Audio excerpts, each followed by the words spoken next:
Nikita Mirzani ingin dapat pacar yang tidak manipulatif dan tukang bohong. Nikita Mirzani kembali ungkap kriteria pria idaman untuk menjadi pasangannya.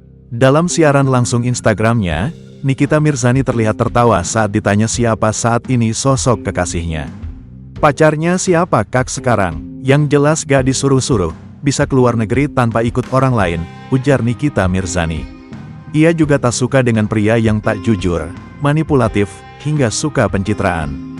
Potongan video live Nikita ini pun ramai diunggah kembali oleh akun-akun gosip.